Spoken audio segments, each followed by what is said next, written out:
Dans cette vidéo, on va définir la limite et on va définir aussi le cadre rassurant.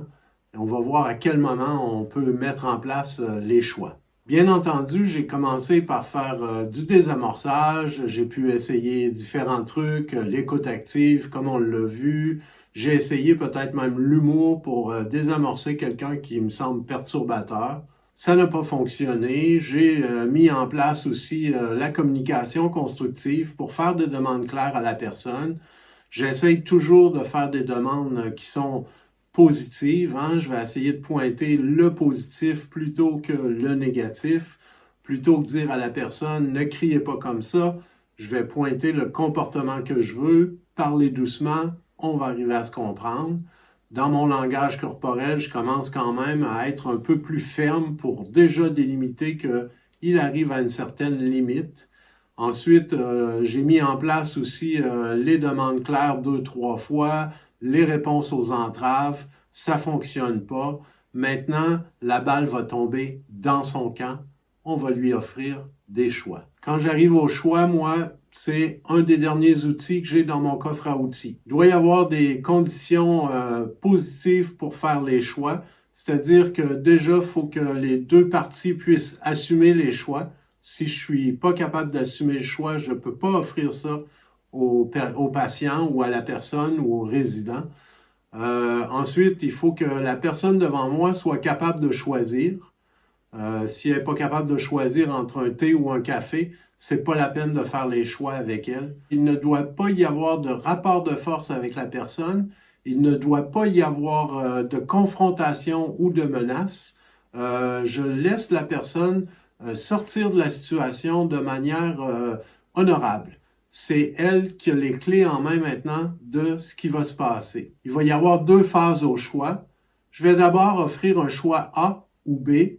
Et si ça ne fonctionne pas, la personne va tomber au choix A ou A. On va retrouver trois choses au choix, c'est-à-dire qu'il va y avoir le signal, je vais nommer la personne, il va y avoir le choix en deuxième partie, et en troisième partie, il va y avoir la responsabilité, je vais renommer la personne et je vais lui répéter que c'est lui qui choisit. Comment ça se traduit pour le choix A ou B?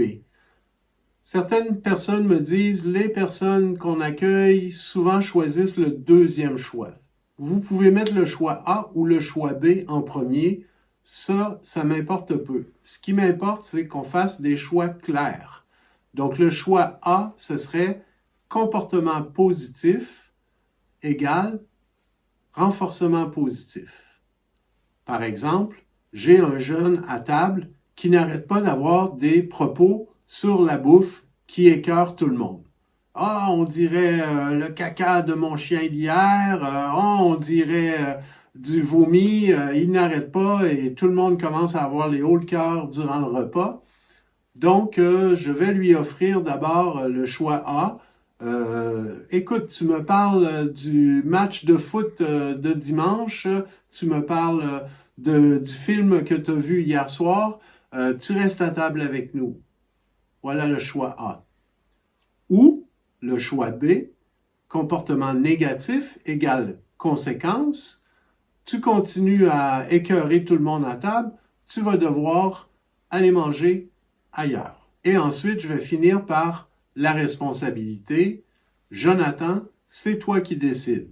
On voit bien ici que la responsabilité est chez la personne et en plus, ce n'est pas une punition de l'envoyer manger ailleurs, c'est une conséquence s'il continue à avoir des propos qui écœurent tout le monde à table. Jonathan se met à parler du film de Batman qu'il a écouté hier et 2 minutes après, il recommence à parler de caca pipi à table. Bien entendu, maintenant, il tombe au choix A ou A. Dans le choix A ou A, je vais retrouver le signal. Jonathan, maintenant, c'est toi qui choisis. Tu vas manger à ta chambre ou tu vas manger à la salle de télé. C'est toi qui choisis. Mais tu ne peux plus manger ici à table avec le groupe. On voit bien ici que je ne m'implique pas personnellement dans la conséquence.